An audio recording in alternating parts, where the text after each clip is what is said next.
This is your math lesson for May 14th, 2020. Please turn to page 331 in your math book, and you will need a pencil and an eraser. Draw each figure. Draw a quadrilateral that is not a parallelogram. You may need to look back in the book to see what a quadrilateral that's not a parallelogram looks like. Draw a parallelogram that is not a rectangle. That's pretty easy.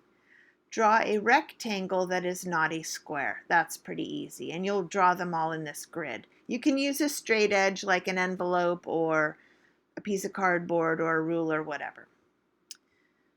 Oh, here's our dear friend, Puzzled Penguin.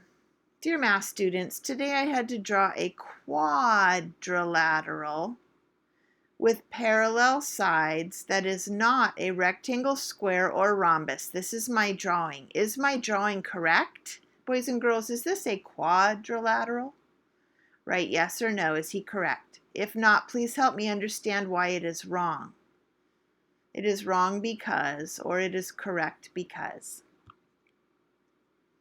This one you do not cut out, just save this. But now you will cut out 333A. You will also need scissors. So first cut around this whole grid and then cut apart the shapes. This is fun. You're sorting and classifying the shapes. Which one of those shapes are squares? Well, I see J is a square. Any other squares? I don't see any more.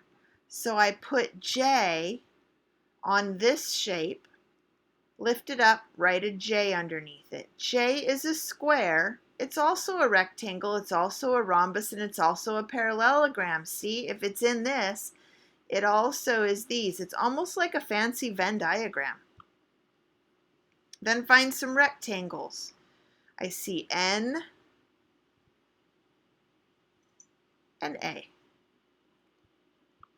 So put them in the rectangle box and then lift it up and write N and A.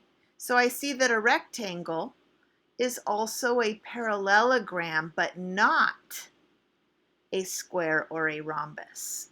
So this is a really fun sorting activity. I hope you'll enjoy it.